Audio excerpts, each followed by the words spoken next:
आज यहाँ मौजूद मेरी सभी माताएं, बहनें, बड़े बुजुर्ग के साथ साथ यहाँ आज इतनी बड़ी संख्या में शामिल हुए सभी युवा साथियों जिन्होंने अपने दिन में से इतना कीमती समय निकालकर हम सबको सुनने आए, आप सभी का मैं तहे दिल से धन्यवाद करता हूं।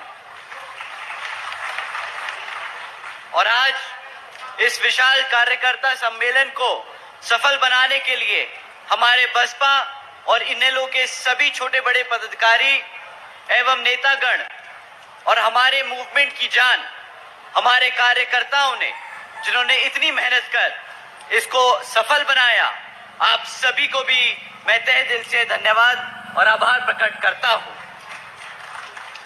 आज इस सभा में मौजूद हमारे सभी बीबीएफ के जवान जवान साथी, हमारे प्रेस और मीडिया के साथी और हमारे मिशनरी गायक, हमारे मिशनरी म्यूजिशियंस, आप सभी का भी मैं तहे दिल से धन्यवाद करता हूं। साथियों, यहाँ हरियाणा में होने वाले विधानसभा आम चुनाव के संबंध में कुछ जरूरी बातें आप लोगों के बीच में रखने से पहले मैं अपने सभी संतों, गुरुओं, महापुरुषों को, जिसमें खासकर महात्मा ज्योतिबा फूले, छत्रपति शाहू जी महाराज, नारायण गुरु, पेरियार रामास्वामी जी, बाबा साहब डॉक्टर भीमराव अंबेडकर जी एवं मान्यवर साहब श्री काशीराम जी को नमन करता हूं।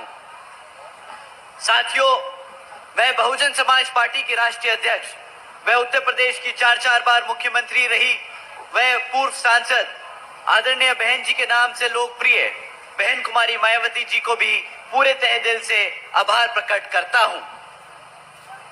साथियों, जिन्होंने अपनी पूरी जिंदगी बामसेफ, DS4 व बीएसपी के जन्मदाता व संस्थापक मान्यवर साहब श्री काशीराम जी के बताए हुए रास्ते पर चलकर परम पूज्य बाबा साहब डॉक्टर भीमराव अंबेडकर जी के मानवतावादी व आत्मसम्मान एवं स्वाभिमान मूवमेंट के कारवा को अपने आजीवन त्याग, तपस्या व कड़े संघर्ष के जरिए एक नई राजनीतिक ऊर्जा, शक्ति व पहचान दी है तथा उत्तर प्रदेश जैसे विशाल व महत्वपूर्ण राज्य में 4 बार अपनी पार्टी बीएसपी के नेतृत्व में सरकार बनाकर खासकर बहुजन समाज के लिए एक ऐसी मिसाल है जिससे प्रेरणा लेकर करोड़ों लोग यहाँ हरियाणा में भी एक सामाजिक परिवर्तन व आर्थिक तरक्की के मिशनरी कार्य से जुड़ चुके हैं।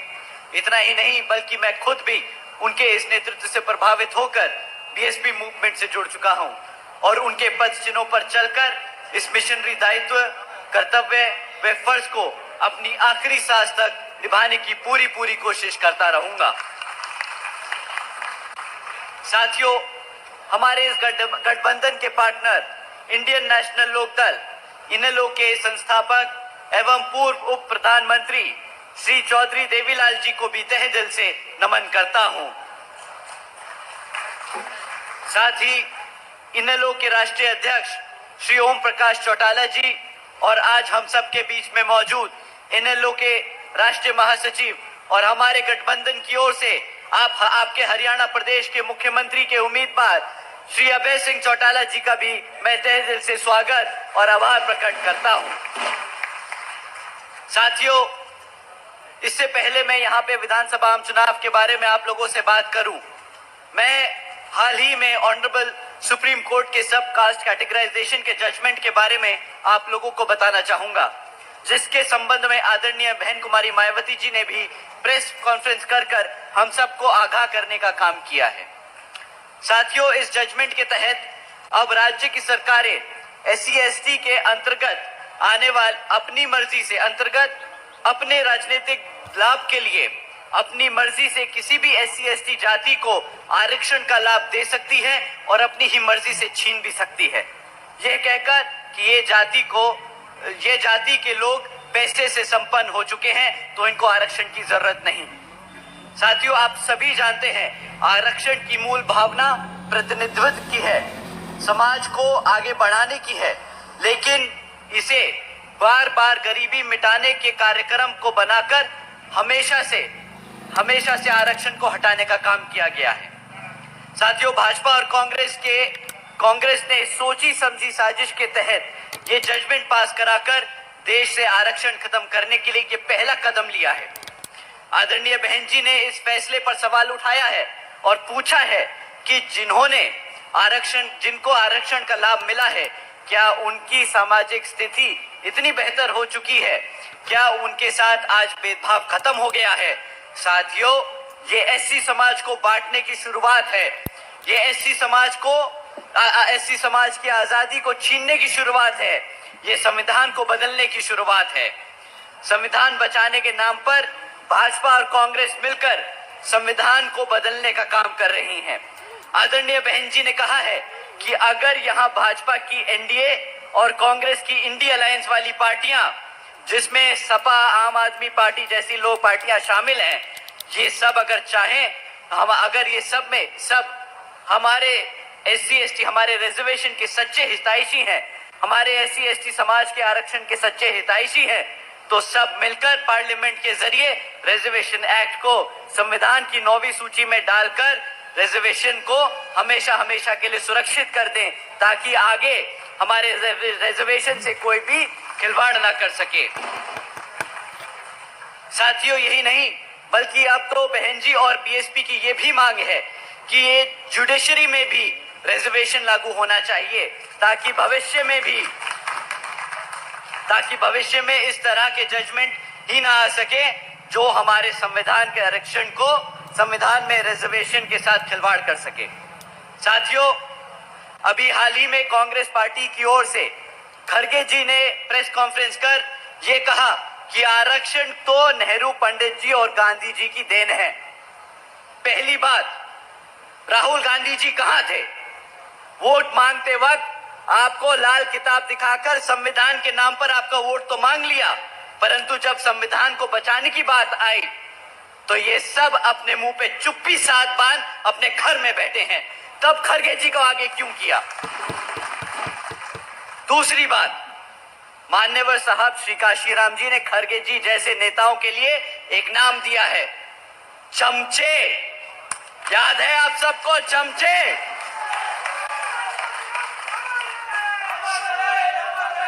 साथियों, मान्यवर साहब ने एक किताब लिखी है, चमचा योग, जिसमें खड़गे जी जैसे नेताओं को, जो कांग्रेस और भाजपा जैसी पार्टियों में रहकर हमारे समाज को गुमराह कर बांटने का काम करते हैं, उनके बारे में बताया है। मैं हमारे सभी एससी समाज के भाई और बहनों से दरख्वास्त करूंगा, आप ये चमचा जोग जरूर पढ़ें और ऐसे नेताओं को पहचाने जो कांग्रेस और भाजपा में बैठे हैं। तीसरी बात, पंडित नेहरू जी और गांधी जी आरक्षण के इतने खिलाफ थे, ये लोग तो दलितों के भी इतने खिलाफ थे कि जब संविधान कमेटी के सदस्यों को चुन के भेजा जा रहा था, तो बाबा साहब जी जिस लोकसभा से चुन के गए संविधान कमेटी में, इन लोगों ने वही कॉन्स्टिट्यूएंसी को, वही लोकसभा को पाकिस्तान में भेजने का काम किया और बाबा साहब को पाकिस्तान की संविधान कमेटी में भेजने का काम किया। साथियों, जो लोग बाबा साहब को भारत के कॉन्स्टिट्यूशन, संविधान में ना लिखने देने की कोशिश करते रहे, आपको लगता है कि क्या वो हमारे संविधान या हमारे आरक्षण के हितैषी रहे होंगे? आप ही बताइए, क्या लगता है आपको पंडित नेहरू या गांधी हमारे आरक्षण के हितैषी रहे? साथियों, बाबा साहब को अंग्रेजों की मदद से भारत की संविधान कमेटी में भेजा गया था, ना कि इन पंडित नेहरू या गांधी जी की वजह से। आप लोगों को जानकर हैरानी होगी कि उस समय भी इन लोगों ने बाबा साहब को खूब परेशान किया, जिन्होंने बाबा साहब के सेक्रेटरी को बाबा साहब के खिलाफ खड़ा कर उन्हें हराने का काम किया। आपको लगता है ऐसी कांग्रेस पार्टी या ऐसी भाजपा पार्टी आपके संविधान के हितैषी हैं या आपके हितैषी हैं, जो आपके बाबा साहब को सम्मान ना दे सके, जो आपके बाबा साहब को किताब ना दे सके? आपको क्या लगता है वो आपके हितैषी हैं कि नहीं है? साथियों, अब मैं आप लोगों से यहाँ विधानसभा में होने वाले आम चुनावों के लिए आप लोगों के बारे में, आप लोगों के बीच में कुछ मुद्दे आप लोगों के बीच में रखना चाहूंगा। साथियों, पिछले 10 सालों में यहाँ हरियाणा प्रदेश में भाजपा की सरकार चल रही है और अब जब चुनाव हमारे सर पर है, तो ये भाजपा के लोग आप लोगों के बीच में आकर आपसे आपका वोट मांगने का काम करेंगे। परंतु मेरी दरख्वास्त है कि आप इनसे कुछ जरूरी मुद्दों पे इनसे सवाल करें वोट डालने से पहले। मैं आप लोगों से जाति और धर्म के आधार पर वोट मांगने को नहीं कहूंगा। मैं आपसे कहूंगा कि आप इनको शिक्षा के मामले में पूछें, आप इनसे रोजगार के मामले में पूछें, आप इनसे महंगाई के बारे में पूछें। साथियों, अगर हम शिक्षा की बात करें तो पिछले 10 सालों में यहाँ पर सरकार ने 5000 से ज्यादा प्राइमरी स्कूल्स बंद करने का काम किया है। एक तरफ हमारे बच्चों की पढ़ने की संख्या बढ़ रही है तो दूसरी तरफ इन्होंने हमारे बच्चों के स्कूल बंद करने का काम किया। साथियों, आप जानते हैं कि क्या पिछले 10 सालों में 2200 सीनियर सेकेंडरी स्कूल बचे हैं यहाँ हरियाणा प्रदेश में, जिनमें से 1000 से ज्यादा स्कूलों में प्रिंसिपल्स की नियुक्ति नहीं करी गई है। इतना ही नहीं, पिछले 2017 से हमारे SC ST OBC समाज के छात्रों के लिए स्कॉलरशिप के पैसे भी इस सरकार ने रोक के रखे हैं। साथियों, जब आपके बच्चों के स्कूल बंद कर दिए जाएंगे, जो आपके बचे हुए स्कूल हैं वहां पे शिक्षक नहीं छोड़े जाएंगे पढ़ाने के लिए, हमारे बच्चों की स्कॉलरशिप के पैसे नहीं दिए जाएंगे, तो आप ही बताइए क्या ये हमारे बच्चों के भविष्य से खिलवाड़ होगा कि नहीं? आप ही बताइए क्या हमारे बच्चों को कमजोर किया जा रहा है कि नहीं? साथियों, बीजेपी के शासनकाल के दौरान शिक्षा के नाम पर सिर्फ एक चीज मिली है हमें, आए दिन पेपर लीक की खबरें। आए दिन पेपर लीक की खबरें हमें सुनने को मिलती रही हैं।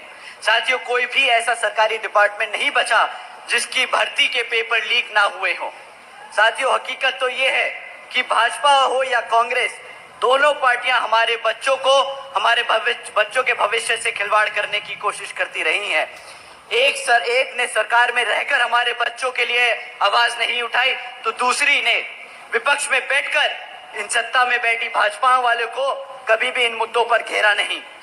एक तरफ साथियों भाजपा और कांग्रेस है जो गरीब विरोधी नीतियों पर चलकर हमारे बच्चों को आरक्षण, हमारे बच्चों को पढ़ाई लिखाई से दूर रख रही हैं, और दूसरी तरफ आदरणीय बहन कुमारी मायावती जी की नीतियां हैं जिसके तहत चलकर यूपी में बीएसपी की सरकार ने सावित्रीबाई बालिका आशीर्वाद योजना जैसी शिक्षाएं योजना जैसी चलाई हैं, जिसके तहत साथियों 7 लाख से ज्यादा बच्चियों को 12वीं तक की शिक्षा प्राप्त करने के लिए आदरणीय बहन जी ने 600 करोड़ रुपए की लागत से इनको पढ़ाने लिखाने का काम किया है।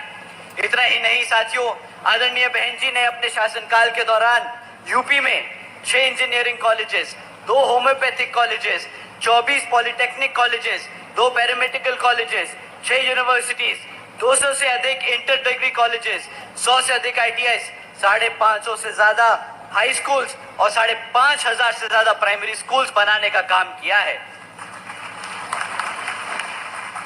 इतना ही नहीं साथियों, हमारे सभी पिछड़े समाज के भाइयों और बहनों के लिए आदरणीय बहन जी ने हॉस्टल्स और कॉलेजेस में इन सभी समाज के बच्चों के लिए 27% आरक्षण के का भी इंतजाम, का आरक्षण की सीट सुरक्षित की थी। साथियों, ये लिस्ट इतनी लंबी है कि कभी सोचकर हैरियत होती है कि सिर्फ 5 साल में कोई इतना काम कैसे कर सकता है। लेकिन साथियों, अगर अपने समाज के लिए, अपने लोगों के लिए अगर कोई काम करना चाहे, उसमें जज्बा हो, तो कोई भी काम छोटा नहीं होता। जिस तरीके से हमने देखा है श्री अभय सिंह चौटाला जी, यहाँ पर आप लोग जब उन्हें मुख्यमंत्री बनाएंगे तो उनमें भी उतना ही जज्बा है आपके बच्चों के लिए कि वो दिन रात एक कर आपके बच्चों को पढ़ाने लिखाने का काम करेंगे। अगर हम रोजगार की बात करें साथियों, हरियाणा में आज 40% युवा बेरोजगार घूम रहा है। और इतना ही साथियों, बीजेपी पिछले 10 सालों से लगातार यहाँ सत्ता में बनी हुई है, उसके बाद भी 2 लाख सरकारी पद खाली पड़े हैं।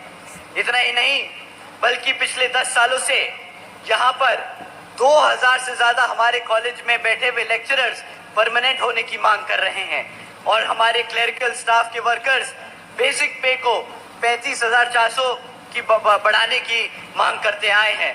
तो साथियों, कुल मिलाकर बात ये है, अगर रोजगार की बात करें 2000 से ज्यादा लेक्चरर्स परमानेंट होने की मांग कर रहे हैं, 40% बच्चे यहाँ पे बेरोजगार घूम रहे हैं, रोजगार मांग रहे हैं, और सरकार के पास 2 लाख पद खाली पड़े हैं। परंतु सरकार कौशल विकास निगम जैसी योजनाएं चलाकर पक्की नौकरियां ना भरकर यहाँ पर कच्ची नौकरियां देने का काम कर रही है। आप जानते हैं क्यों? आप जानते हैं क्यों हरियाणा की सरकार, भाजपा की सरकार आपको पक्की नौकरियां नहीं देना चाहती? सरकार आपको पक्की नौकरियां इसलिए नहीं देना चाहती साथियों, क्योंकि अगर आपको पक्की नौकरी मिली, आपके बच्चों को पक्की नौकरियां मिली, तो उनको आरक्षण भी देना पड़ेगा। ये लोग आपके बच्चों को आरक्षण नहीं देना चाहते साथियों। ये भाजपा की नीयत है जो आपके आरक्षण को छीनने की कोशिश कर रही है। एक तरफ भाजपा की सरकार ऐसे काम कर रही है और दूसरी तरफ हमारे लोगों को गरीब और कमजोर बनाने का काम कर रही है। तो दूसरी तरफ कांग्रेस भाजपा की सरकार के चलते हुए उनको कभी भी इन मुद्दों पर नहीं घेरती और बोलती है, अपने ही राज्यों में भाजपा को गाली देती है, बसपा को गाली देती है और उन्हीं के कदम पे चलकर उन्हीं के रास्ते पर चलकर हमारे बच्चों को वहां पर भी आरक्षण नहीं देती साथियों। एक तरफ ये भाजपा और कांग्रेस वाले हैं और दूसरी तरफ आदरणीय बहन कुमारी मायावती जी हैं, जिन्होंने 5 साल के दौरान ही 90,000 से ज्यादा पक्की नौकरियां देने का काम किया, जिसके तहत शिक्षकों को रोजगार मिला, 1 लाख से अधिक सफाई कर्मचारियों को रोजगार मिला, 2 लाख से अधिक पुलिस फोर्स में भर्ती करी गई और 30 लाख से अधिक अपर कास्ट के समाज के कमजोर लोगों को भी विभिन्न सरकारी नौकरी के देने का काम किया। साथियों, इतना ही नहीं बल्कि बहन जी के शासनकाल के दौरान बसपा की सरकार के नेतृत्व में कृषि एवं संबंधित कार्यों में मिनिमम वेजेस को 55 रुपए से बढ़ाकर 100 रुपए प्रतिदिन करने का काम किया गया था। पिछड़े समाज के वर्गों की क्रीमी लेयर की वार्षिक आय को भी 3 लाख रुपए से बढ़ाकर 5 लाख रुपए करने का काम किया गया था। और हमारे किसान भाइयों को जानकर अच्छा लगेगा कि बहन जी ने एक रात में ही हमारे सभी किसान भाइयों के लिए गन्ना खरीदी के दाम भी रातों रात दुगने कर दिए थे, जिससे हमारे किसान भाइयों की आमदनी दुगनी हो गई थी। साथियों, इसी तरह यहाँ पर जब आप आदरणीय अभय सिंह चौटाला जी को सत्ता में लाकर मुख्यमंत्री बनाने का काम करेंगे, उसी तरह हमारे किसान भाइयों की आमदनी भी रातों रात दुगनी कर दी जाएगी।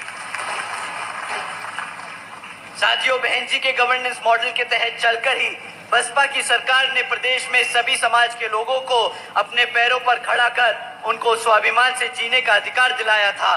और अब साथियों, अगर मैं आप लोगों से महंगाई की बात करूं तो मेरे पास बस इनके लिए एक ही लाइन है। ये लोग आपको बोलते हैं कि हमने मुफ्त में राशन देने का काम किया है। अब इनको महंगाई नहीं दिखती। जब महंगाई की बात करते हैं तो ये मुद्दा फेर के बोलते हैं हम आपको मुफ्त में राशन देंगे। ऊपर से गर्व से चौड़ कर बोलते हैं कि हमने 80 करोड़ जनता को भी ऐसे ही मुफ्त में राशन दिया है। मैं आप यहाँ, मेरी माताएं बहनें बैठी हैं, मेरे सभी युवा साथी बैठे हैं, मेरे बड़े बुजुर्ग बैठे हैं, मैं आपसे पूछना चाहूंगा साथियों, अगर आप लोगों को मुफ्त में राशन मिलेगा तो उस राशन की कीमत क्या होगी? 800,000 रुपया, उससे ज्यादा तो नहीं होगी ना? साल का कितना, 12,000 रुपया, इतना ही राशन मिलेगा। परंतु अगर आपके बच्चों को नौकरी दी जाए तो कम से कम 20,000 रुपए महीना तो कमाएगा ना, तो साल का 2.5 लाख रुपया तो बना। अब इन भाजपा वालों ने क्या किया? आपको 12,000 रुपए दिखाकर आपको 2.5 लाख का चूना लगाने का काम किया है। इतना ही नहीं, पर जो आप चीज खरीदते हैं, आप दूध खरीदते हैं, चावल खरीदते हैं, उस पे भी टैक्स लगाने का काम किया है और उसी टैक्स के पैसे से आपको ये चना, आम, अनाज देने का काम करते हैं। साथियों, मैं कहता हूं कि क्या हमारा समाज मुफ्त में राशन लेने के लिए बना है? क्या बाबा साहब ने इसलिए संघर्ष किया कि हमारा समाज मुफ्त में राशन ले, या पढ़ लिख कर अपने पैरों पे खड़ा हो और आत्मसम्मान से जीने का वो काम करे? साथियों, यहाँ की भाजपा सरकार ने आपको हमेशा से दबाने का काम किया, अंदर से खोखला करने का काम किया है। पर एक तरफ भाजपा और कांग्रेस लोग हैं ये जो गुलाम बनाना चाहते हैं, दूसरी तरफ बसपा और इनेलो की गठबंधन की सरकार है जो आपके बच्चों को पढ़ा लिखा कर उनको काबिल बनाना चाहती है। तो साथियों, इन्हीं कुछ जरूरी बातों के साथ आप सभी लोगों से मेरी व खासकर आदरणीय बहन कुमारी मायावती जी की भी यही विशेष अपील है कि इस विधानसभा चुनाव में आप सभी लोग हर मोर्चे पर सावधान रहें। आपका वोट बहुत कीमती है। आपका वोट कोई लूट ना पाए, आपका वोट कोई खरीद ना पाए, आपका वोट कोई डलने से रह ना जाए।